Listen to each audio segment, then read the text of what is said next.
Hello बच्चों, जो पिछली हमारी क्लास थी उसमें हम पढ़ रहे थे प्रतिरोध और प्रतिरोधकता टेम्परेचर के साथ किस तरह परिवर्तित होती है। उसका कारण बताया था कि आपकी रेसिस्टिविटी अर्थात प्रतिरोधकता और प्रतिरोध रेजिस्टेंस टेम्परेचर बढ़ने पर क्यों बढ़ता घटता है। धातुओं में आपका टेम्परेचर बढ़ने के साथ प्रतिरोध और प्रतिरोधकता बढ़ जाती है। आतन के लिए अल्फा पॉजिटिव होता है, जबकि आपके अर्धचालकों और कुचालकों में आपकी घटती है। आतन के लिए अल्फा नेगेटिव होता है। अब वो कितनी बढ़ेगी और कितनी घटेगी वो हम आज पढ़ें। तो आज भी हम ताप पर निर्भरता बता रहे हैं और ये बताएंगे कि ताप के साथ प्रतिरोधकता और प्रतिरोध में कितना परिवर्तन होता है। बात करते हैं, देखो कि यदि हमारे पास किसी टेम्परेचर T0 डिग्री सेल्सियस है, उस पर प्रतिरोधकता है ρ0 और आपका T डिग्री सेंटीग्रेड पर आपका प्रतिरोधकता है ρT। ये है ठीक। तो बताओ टेम्परेचर हमने जब बढ़ाया T0 से क्या कर दिया T, तो प्रतिरोधकता बढ़ के क्या होगी ρ0 से ρT। तो प्रतिरोधकता में परिवर्तन कितना हुआ, प्रतिरोधकता में परिवर्तन कितना हुआ, परिवर्तन डेल्टा रो बराबर ρT माइनस ρ0। और आपके ताप में वृद्धि कितनी हुई, ताप में वृद्धि कितनी हुई आपकी डेल्टा टी, वो होगी आपकी T माइनस T0। ठीक। अब देखिए ये जो प्रतिरोधकता में जो वृद्धि है डेल्टा रो वो समानुपाती होती है एक तो प्रारंभिक प्रतिरोधकता के, तो प्रारंभिक प्रतिरोधकता ρ0 और ताप में वृद्धि के, अर्थात किसी पदार्थ की प्रतिरोधकता में परिवर्तन उसकी प्रारंभिक प्रतिरोधकता और ताप में वृद्धि के समानुपाती होता है। ठीक। किसी भी पदार्थ की प्रतिरोधकता में परिवर्तन ये उसकी प्रारंभिक प्रतिरोधकता एवं ताप में वृद्धि के समानुपाती होती है। या डेल्टा रो हमने बताया था जब जब समानुपाती को बराबर में बदलोगे, किसमें बराबर में बदलोगे तो एक कांस्टेंट आएगा, तो उसे हम कहेंगे अल्फा ρ0 डेल्टा टी। ये जो अल्फा है इस अल्फा को हम कहेंगे प्रतिरोधकता। क्या, प्रतिरोधकता ताप गुणांक, क्या कहने से प्रतिरोधकता ताप गुणांक। अब देखिए जिस तरह से प्रतिरोधकता का फॉर्मूला है उसी तरह से प्रतिरोध के लिए भी लिख सकते हैं कि माना T0 डिग्री सेंटीग्रेड पर प्रतिरोध है R0, T डिग्री पे क्या है आपका RT, तो उस स्थिति में डेल्टा R समानुपाती क्या होगा R0 डेल्टा T, या डेल्टा R बराबर अल्फा R0 डेल्टा टी। ठीक। तो यहाँ पर अल्फा बराबर क्या आ जाएगा 1/R0 डेल्टा R बटा डेल्टा टी, और यहाँ पर अल्फा बराबर आ जाएगा 1/ρ0 delta rho upon delta T. तो चाहे हम इसे लें चाहे इसे लें, ठीक। ये आपका इसको चाहे प्रतिरोध ताप गुणांक है और चाहे प्रतिरोधकता ताप गुणांक मान वही आएगा, क्योंकि जिस अनुपात में आपका रो बदलता है उसी अनुपात में डेल्टा आर भी बदलेगा। ठीक।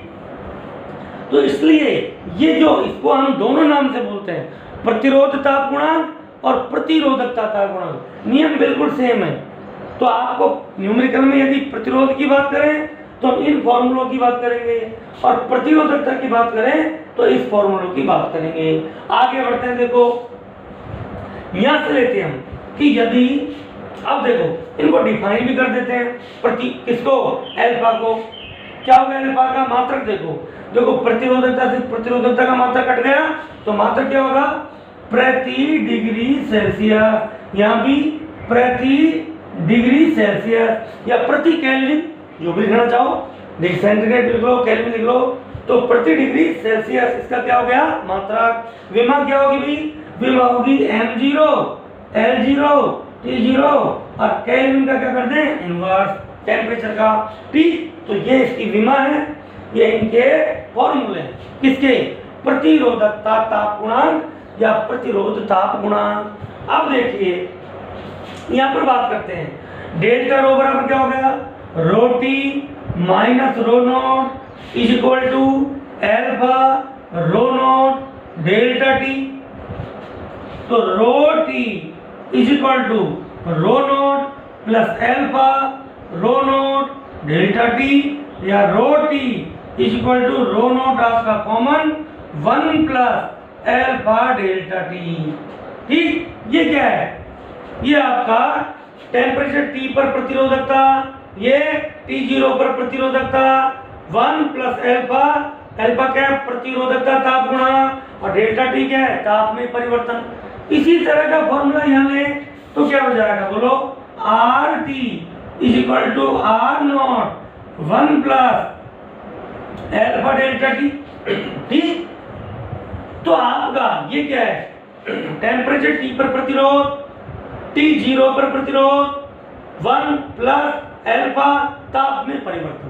अब कई जगह क्वेश्चन में क्या करता है कि जो प्रारंभिक ताप है T0 उसको वो 0 डिग्री सेंटीग्रेड ले ले, चले ले 0 डिग्री सेंटीग्रेड। तो बताओ उस स्थिति में डेल्टा टी बराबर टी माइनस टी नॉट था, वो क्या हो जाएगा टी, तो फिर हमारा डेल्टा टी है उसकी जगह हम टी लिख देते हैं, तो आर टी बराबर are not 1 plus alpha t भी लिख सकते हैं। टी कब आएगा, जब प्रारंभिक ताप क्या हो 0, तो डेल्टा टी की जगह टी लिख सकते हैं, और आर नॉट क्या हो जाएगा 0 डिग्री सेंटीग्रेड पर प्रतिरोध। तो ये आपके कुछ फॉर्मूले, तो एक फॉर्मूला तो याद रखना है कि रो टी बराबर rho naught 1 plus alpha delta T, और आर टी बराबर are not 1 plus alpha delta T. ज्यादा भी याद नहीं हो तो इन दो फॉर्मूलों को आपको याद रखना है। और डेल्टा टी की जगह टी जब लिख सकते हैं जब प्रारंभिक ताप क्या हो 0 हो, तो हम इसको डेल्टा टी की जगह हम टी लिखेंगे कब, जब प्रारंभिक ताप 0 हो, तो अंतर आपका डेल्टा टी टी के बराबर ही होगा। तो ये दो क्वेश्चन, ज्यादा डिटेल में हमें कुछ पढ़ना नहीं है, आपके दो फॉर्मूले याद होने चाहिए, इसके आधार पर अक्सर क्वेश्चन पूछ लेता है, एक दो क्वेश्चन सब आपको करवा देते हैं ताकि आपका कंफ्यूजन भी दूर हो जाए। देखिए हम न्यूमेरिकल प्रॉब्लम करते हैं इसकी।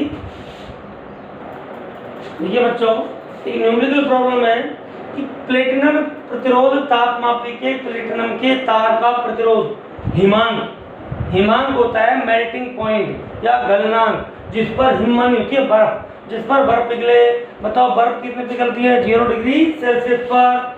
ठीक, तो आपका जो प्रारंभिक ताप है T0 वो कितना देर का है 0 डिग्री सेल्सियस पर 5 ओम, तो R0 कितना है आपका 5 ओम, तथा भाप बिंदु, भापमान जिस पर पानी उबलता है भाप बनती है, तो आपका दूसरा जो टेम्परेचर T है वो कितना देर का है 100 डिग्री सेल्सियस। ठीक, और प्रतिरोध कितना है बोलो, R T is equal to देर का है 5.23 ओम। ठीक, जब तापमापी को किसी तप्त ऊष्मक में प्रविष्ट कराया जाता है, किसी गर्म, जहाँ गर्मी होती है वहाँ प्रयुक्त कराया जाता है, तो प्लेटिनम तार का प्रतिरोध एक नया टेम्परेचर है T डैश। ठीक, वो क्या होगा T डैश, प्रतिरोध कितना हो गया r T dash is equal to 5.795 ohm, ये दे रखा है। ठीक, तो अब देखो हमारे पास मैंने कहा था प्रारंभिक ताप 0 होगा, तो फॉर्मूला क्या लेंगे आर टी बराबर are not 1 plus alpha t, ये हो गया। ठीक, ये इक्वेशन 1 तथा r T dash, T dash r T dash पर हो जाएगा r not 1 plus alpha T dash equation 2। भाई आप 0 से टी डैश हो तो ये है, टी हो तो ये है। अब देखिए समीकरण 1 में 2 का भाग देने पर, अब समीकरण 1 में 2 का कहते थे भाग, तो क्या हो जाएगा बोलो आर टी बटा R not R T dash नहीं, R T upon R T dash, T dash is equal to are not 1 plus alpha T upon R not 1 plus alpha T dash. अब देखिए आर नॉट से are not cancel, ये हो गया। अब हम इसको आगे सॉल्व करते हैं। देखो